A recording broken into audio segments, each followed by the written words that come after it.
The series commences with the climactic men's basketball match between Sarin High School and their rivals, featuring our main character, Da-Young, as one of the promising players tasked with carrying the team. The game is pivotal for securing scholarships, with university scouts in attendance. In a pre-game flashback, Da-Young's girlfriend, Do-Hyun, wishes him success, concealing her worry. Upon insistence, she discloses her pregnancy, leaving Da-Young shocked. Despite this revelation, he proceeds to play the game. In the present, Da-Young's team is losing, and he discovers Do-Hyun is not in the audience. Acting on impulse, he leaves the game to console her. Ignoring pleas from the coach and audience, Da-Young rushes outside, meeting Do-Hyun to convey her importance in his life. The revelation unfolds that he left the game due to Do-Hyun's pregnancy. Subsequently, they marry, and Do-Hyun gives birth to twins, Shia and Shae-woo. Their lives center around providing for the family and caring for their children.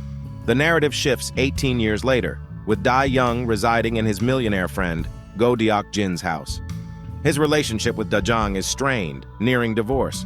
Despite limited education, Da-Young works as a washing machine repairman, while Do-Hyun pursues a career as a media anchor. The twins attend the same high school their parents did. Although Da-Young doesn't live with them, he maintains a loving relationship, frequently taking them out for lunch. In the workplace, Da-Young anticipates a promotion, but is unexpectedly passed over. Enraged, he confronts the manager, revealing insults about his family and lack of education. In a fit of anger, Da-Young resigns. Later, he encounters a booklet proposing a way to get younger and expresses interest.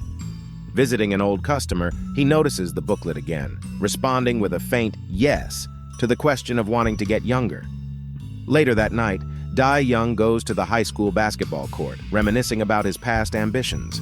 Attempting to score a basket, he prays to become young again. After several failed attempts, he succeeds on his last try, magically transforming into a younger version of himself.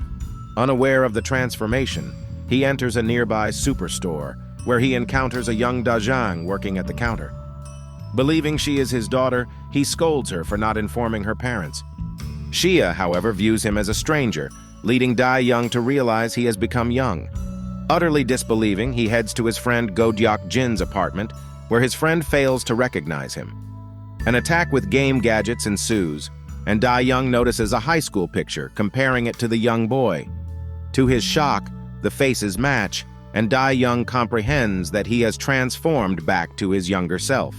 The two friends sit together, and Da-Young learns from Go Deok-jin that God has given him a second chance to live life to the fullest and make everything right. At this juncture, we learn that Da-Young believes Da-Jung is content with a divorce, oblivious to how much she yearns for him. Da-Jung, in reality, is happy due to her selection for an interview at JBC News, a renowned news company in the country. The next day, Deok-jin takes Da-Young to Sarin High School for admission, the same school attended by Shia and Shi-woo. During the admission process, Deok-jin encounters Da-Young's homeroom teacher and is instantly captivated by her beauty. Moving forward, Da-Young is placed in the same class as his daughter and introduced as Woo-young. When Shia sees him, she recognizes him as the person who annoyed her at the supermarket the night before. Assuming he's following her, she confronts him on the school terrace, accompanied by two classmates. Threatening him to stay away, Shia portrays herself as a bully, surprising Woo-young. Later, noticing his son sitting alone in the cafeteria, Woo-young approaches him to provide company. However, a group of bullies led by Ja-sung, the captain of the high school basketball team, arrives, targeting Shae-woo. Unable to tolerate his son being bullied, Woo-young decides to teach Ja-sung a lesson. He challenges Ja-sung to a basketball face-off, earning admiration from fellow students for handling the situation calmly. In the subsequent scene, Woo-young smokes a cigarette in the back of the school building, only to find Shia there smoking. Disapproving of his daughter's habits, he scolds her, but Shia ignores him. When Woo-young decides to smoke, he gets caught by a teacher and is taken to the principal's office. Believing that scolding Shia might deter her from smoking, Woo-young is dismayed when the teacher resorts to beating her with a wooden support. Unable to witness the punishment, Woo-young intervenes, asking the teacher to stop. The teacher, angered by his interference, instructs both students to call their parents. Da-Jung arrives at the office and confesses that the cigarette belongs to her. When she notices Woo-Young's appearance resembling her husband's school days, she walks closer, prompting the teacher to ask her to stay away.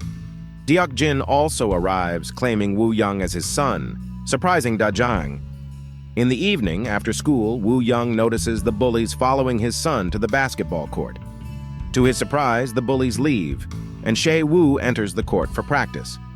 Woo-Young discovers his son's interest in basketball and challenges him to a face-off, fostering a friendship between them. Meanwhile, Da-Jung roams the city streets with her friend Chu. Chu suggests forgetting worries and living life to the fullest. Inspired by the suggestion, Da-Jung closes her eyes and almost gets hit by a car, but Woo-Young arrives in time to save her. He accompanies her home and expresses his desire to become a basketball player.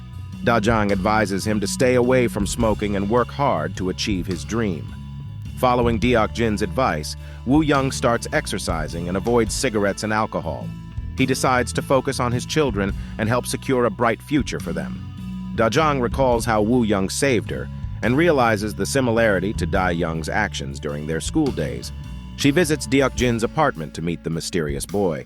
And when Woo-Young appears, she compares his appearance to the young Da-Young. Deok-jin denies any connection and claims Woo-Young as his son. To prove his claim, Deok-jin states that Woo-Young resembles his mother, who looked like Da-Young in his school days. Da-Jung is confused and decides to call her husband for clarification. Woo-Young's phone rings, and before getting caught, he rushes out and answers the call, speaking like the old Da-Young to dispel his wife's doubts. As it starts raining, Woo-Young realizes that Shia hasn't brought an umbrella, so he buys two and leaves one for her and one for Shi-woo, feeling like the best dad in the world. The scene then shifts to Da-Jung in a shopping mall with Chu. She receives a message about her selection as an anchor for JBC.